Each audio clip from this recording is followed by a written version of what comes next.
Arjuna Ardagh, living radical brilliance is not only a matter of getting coached, adopting practices and coming on retreats. It also requires a deep and fundamental shift of values.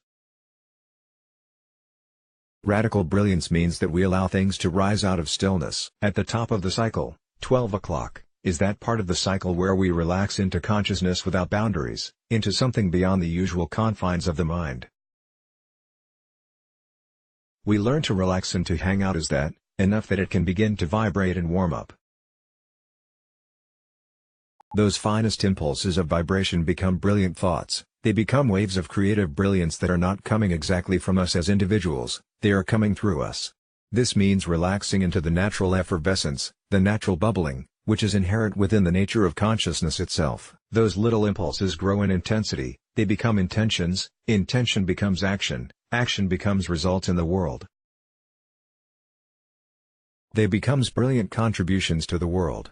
This requires taking an incredibly deep stand against the values in which we have been raised. Particularly, this applies to the values which have dominated enterprise, where the word entrepreneur comes from, and to people involved in free enterprise. The principles that have dominated work, and business, and enterprise go completely against this model.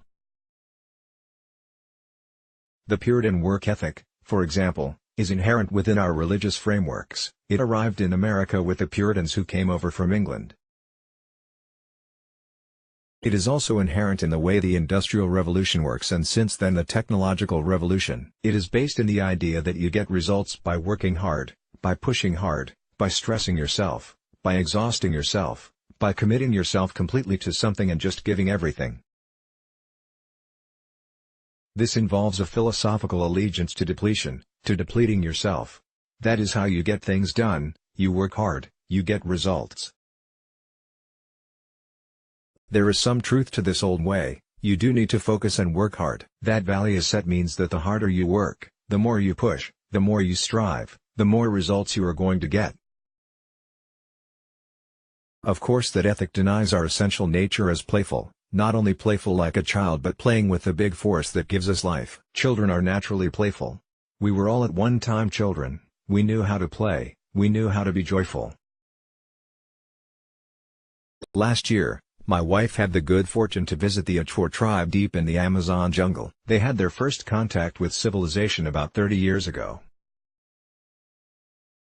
They are still connected with playfulness. It is really since the agricultural revolution, and even more so since the Industrial Revolution, that we have lost our capacity to play, to be danced instead of to be working. The brilliance cycle involves a completely different principle.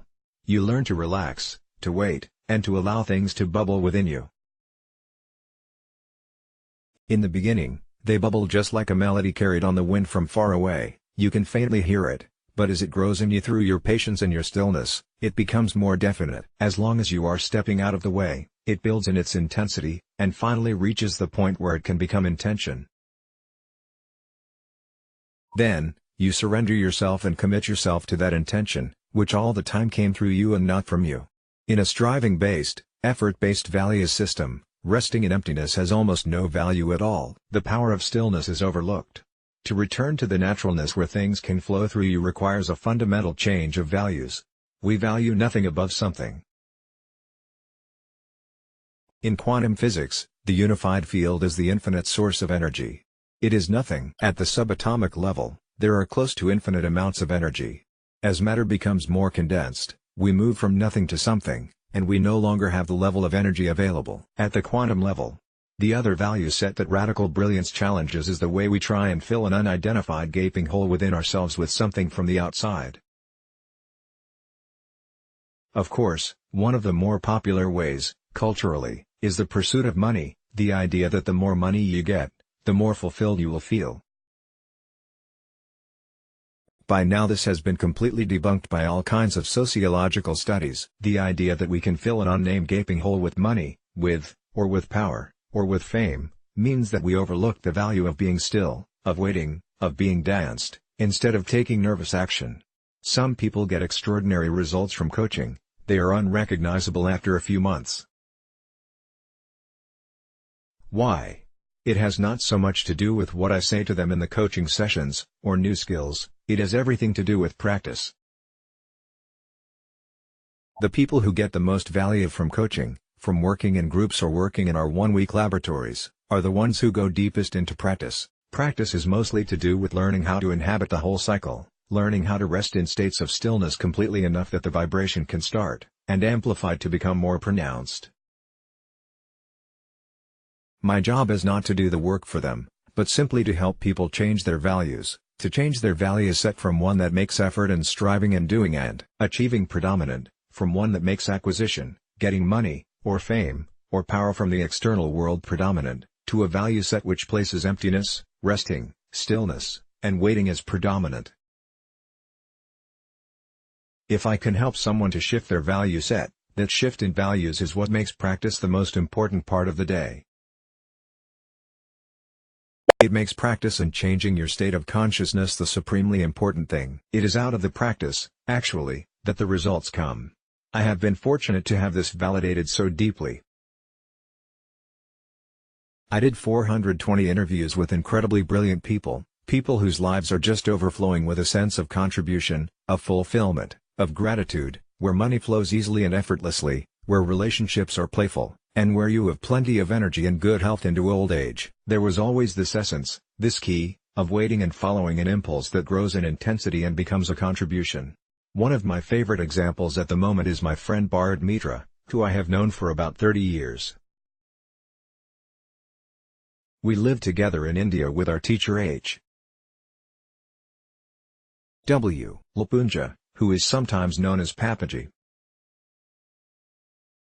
When I met Bharat Mitra back then, he was long-haired bearded Israeli hippie. All he cared about was being with our teacher and meditating. He was so deeply immersed into that kind of practice that he became very finely tuned to the impulses that arose within him. It was on one occasion that he felt commanded by a force bigger than his own mind to connect with an Indian farmer in Lucknow, who was growing crops using chemical fertilizers and pesticides. Bharat Mitra persuaded this farmer, who was not doing well, to go organic, to basically rid his farm of chemicals. It took a little time, but the farmer shifted to organic, and Bharat Mitra helped him to remain profitable. This then grew a few years later to 8 farmers, that has now become the company Organic India, which sells organic produce farmed in India in 36 countries. It now involves around 5,000 farmers. Bharat Mitra is still essentially a mystic. He still has really long hair and a beard, but he is a mystic hippie whose company has gone from being worth nothing to $200 million in 20 years. He is very clear that he did not do it. He simply relaxed, and became sensitive to the impulses arising in stillness that were commanding him, and followed them. I know quite well, he is not primarily interested in acquiring anything. He is not very interested in having a lot of money, and certainly is not interested in fame. In fact, it is hard to even find him on the internet. He is primarily interested in surrendering to that impulse that comes from beyond the mind, and being a servant to it. This mystic is changing the face of farming throughout India. It is now spreading to other Asian countries too. He is involved in many enterprises in the same way.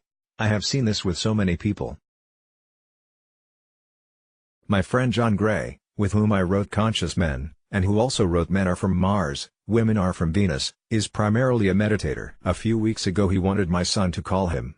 Okay, I said, I can arrange that. Tell him to call after 2 o'clock, he replied, because before that I am meditating. What time do you start? I asked him. About 6 in the morning, he replied. He is in meditation from 6 a.m. to 2 p.m., that is 8 hours of meditating. Then he has a few hours of activity. His greatest love has always been dissolving, melting like a dewdrop into the ocean, and merging with that. Out of that spaciousness, out of that infinity, any impulse that you pay attention to, that you allow to grow within you, becomes thousands of millions of times more powerful than impulses that come from individuated doing. I could also talk about my wife Chameli, who hardly appears to work at all. She spent the last month since she has been home sitting in stillness by the river. As you may know, she is extremely influential in the world, very successful with awakening women, but it does not come out of effort or striving. She often says, I am allergic to stress, I cannot do anything that begins to remotely smell of stress, I have to just say no. As soon as something starts to feel like effort, I have to say no. It is from that deep relaxation, and surrender, and obedience to the command of something very still inside of you, that everything happens very effortlessly. Lynn Twist is the same. I could list people all day like this, whose primary allegiance is to that finest impulse, but that allegiance is immensely more successful than directly trying to create results in the world. You align with that infinite source of energy through practice, through daily repeated practice, an hour or two each day. Longer retreats from the world also allow you to wash yourself clean of incessant busyness, enough to break through the gaps between things and find that infinite energy again. This happens through practice, but there is no motivation to practice until there is first a change of values, a fundamental change of values where we can value nothing as more important than any one thing. We can value resting as no thing is more important than a thing. We can value not doing anything, and waiting to be danced, as more powerful than any particular action. This fundamental change of values shakes your world completely. You realize almost every assumption we have made about success, and achievement and a meaningful life has been built on quicksand. The fundamental core of a rich life has to do with something completely beyond our understanding, and beyond our capacity to do anything from a localized individualized place. Let's block ads. Why?